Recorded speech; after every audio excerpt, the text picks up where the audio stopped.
Hi everyone, I welcome you all towards my YouTube channel, and this is the part 2 video of history. In the part 1 video, we were learning up to Mahajanapadas, the entire timeline we were studying about it. It's basically the continuation of this timeline of this history, okay? And I'm really sorry that, like last video, I wanted to complete this entire concept, but my recording got stopped. But I thought, let me start like a part 2 video for your UPSC preparation history, and I thought, like, let me finish in one particular stretch this entire important form of timelines. And trust me, if you're able to write down all the notes which I've given to you, like a part 2 of it, it'll be like very helpful for you. So now let's get started without wasting any time. Okay, any more of time. Okay, let me start with in the previous video, we learned up to Mahajanapadas, which was basically up to, yes, the Mahajanapadas we learned. Now, after that, we are learning about the first dynasty which came. That was basically what? Haryanka dynasty, which was basically this Nanda dynasty. So this Magadha dynasty, the major ruler was Nanda dynasty. And along with Magadhas and Mauryas, these were the first two famous dynasty which ruled like extremely powerful. Okay, so this Nanda dynasty, the story goes like this. The Chanakya. I hope most of you know this Chandragupta Maurya ka story, right? I think most of you have seen the series a lot. Chanakya basically trained uh, Chandragupta, actually one of the heirs, and then he made him to become a king, and he basically overthrew the Nanda dynasty, who was headed by whom? The Magadha dynasty. He overthrew the. I think whenever you're free, please do learn about Chanakya. Beautiful philosophy he has given about life, well-being, philosophy about how to handle a war, how to handle leadership, how to be successful in life. Chanakya's teaching is one of the best. He trained a normal kid into become a king itself. That shows how much traits of leadership we can learn from it. Stories apart, but I'll explain it deeply over the period of time. But just understand now, Magadha was the first kind of dynasty. Post Magadha, Chandragupta basically, I said about this Chanakya, no? Chanakya appointed Chandragupta Maurya. He overthrew as soon as the Nanda dynasty, he was one of the cruel kings. The Nanda dynasty was basically being kicked out. The king of Nanda was basically being killed by whom? Chandragupta Maurya. Like that, Maurya rule came into it. And Chanakya basically set up the Mauryas. Chandragupta Maurya as well as Ashoka, this famous ruler, started coming. So I'm just explaining you now the dynasty. Magadha came, Nanda dynasty, Magadha, and Maurya. Now we are discussing about Mauryas now. Okay.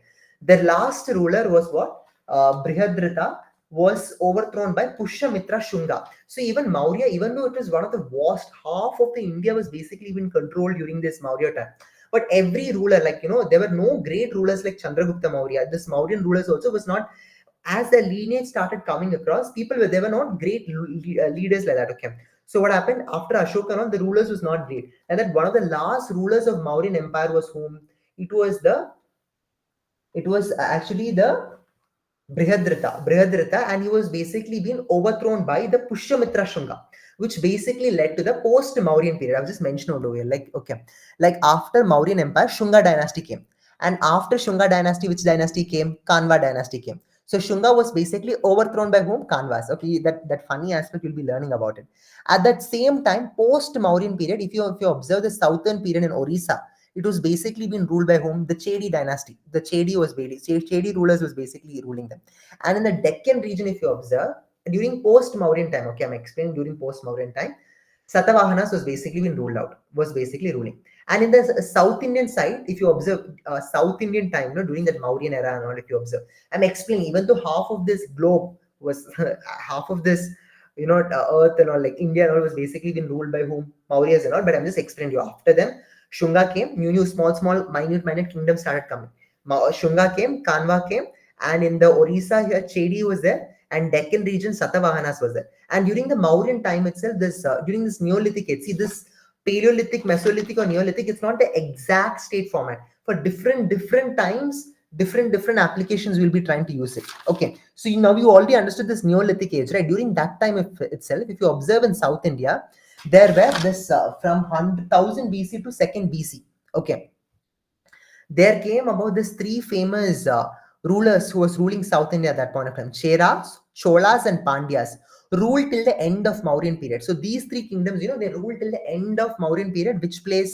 In which place? South India. Okay, the Sangamage assembly of poets. So this Chera, Chola, and Pandya, they are also called as, that age is called as what? They're called as Sangamage. Why? Because at that point of time, the assembly of poets was there.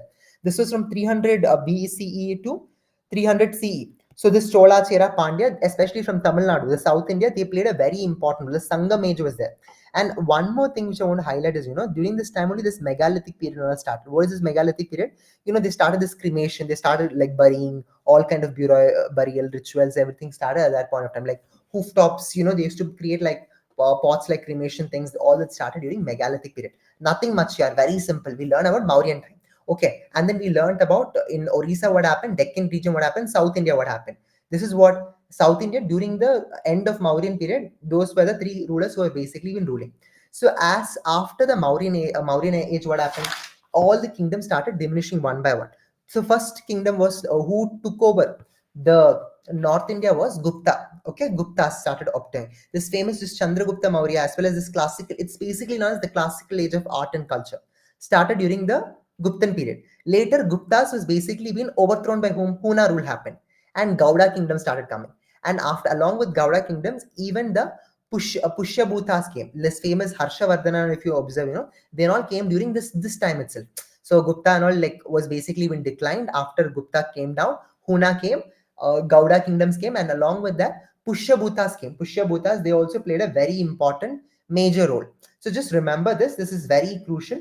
And along with that, in the early medieval period, if you observe, I'm going to explain the early medieval period. I'm not just going exactly to the graph now, but I just want you to observe this few important assessment. Okay. Now, after Mauryan period in the South India, okay, I'll do one thing. I'll just finish even this part. Okay. So it'll be easy for you. This part, okay. I hope you guys have written the notes till Pushyamitra, Pushyabhutas and Harshavardhana. This is called the North Indian time. Okay, North Indian post-Mauryan era. Now, after Mauryan period in the South India, what happened? There was a famous ruler called as Vakatakas. Vakatakas was basically being ruled during the Deccan time. And along with them, if you observe the next page, I'm sorry, I just put in two pages in one together. I should have been taken one common screenshot, but this not happened during South Indian time. Okay, there were famous rulers like whom? Ikshaka Vakas during the Eastern Peninsula side, and Southern period there was Calabras. So they were the one of the famous rulers. If you observe during the post South Indian time, this page is continuing over there. Okay, if you observe that in South India, in the Deccan side, Chalukya, Pallavas, and Pandyas ruled. So first in the Deccan side, who was ruling? It was Vatakas who was basically ruling. Then gradually other powers came up. Chalukya, Pallavas, Pandyas basically came into existence. And they basically overthrew this Ishakavakas and even the Kalabakas. These people overthrew. And even this Kalabaka, this Pallavas and Pandyas, they basically together they overthrew this Kalabakas. So just remember this, these people were super powerful. So just want to explain the South Indian timeline once again. Vakatakas came, they were controlling the Deccan time. And gradually even this Ishikavakas, Ikshavakas, if you observe during in the Eastern Peninsula, they were powerful. Even Southern period, Kalabakas were famous. Later, they were overthrown by whom? Chalukyas, Pallavas, and Pandyas. This is a very important period time, and I'll explain to you why this period is very important is because after Chalukya, Pallavas, and Pandyas came, later these people who Chalukya, Pallavas, and Pandyas, they were overthrown by whom? They were overthrown by Rashtrakutas. Okay, Rashtrakutas, they were basically being overthrown by whom? So Chalukya, Pallavas, and Pandya, they were overthrown by Rashtrakutas, and Rashtrakutas was basically overthrown by whom? Cholas. Okay, remember Rashtrakutas was basically even overthrown by this Chola. You have heard about this Ponniyin Selvan movie and all, no? This Imperium Cholas. They were one of the most powerful Raja Rajendra Chola. All these rulers comes during this Chola dynasty. And during now this ends the major time period now. If you observe after that, this early medieval period, like there were famous kingdoms like, Gurjara, Palas. These are the two kingdoms. During the, now we're going to learn about early medieval period. Okay, there were Gurjara, Pallas, and they were later overthrown by whom? Rajputs. Rajputs was basically, they overthrew this Rajputs. Okay, remember this. Gurjara and Pallas, they were overthrown by whom? They were overthrown by Rajputs. Okay. Now, this is the major thing you just need to know. And the last thing, this is a very final concept. Remember this. During Delhi Sultan time, only after Delhi Sultan time, Mughal Emperor started coming. Okay, if you observe, I'll just share the screen for you.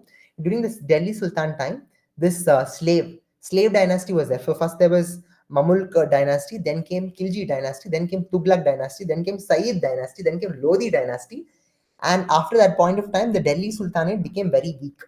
And like that, what Mughal emperors was basically been, Delhi Sultans was overthrown by Mughal, like the famous ruler whom Babur. And at that point was the time where Vasco da Gama came first time in India.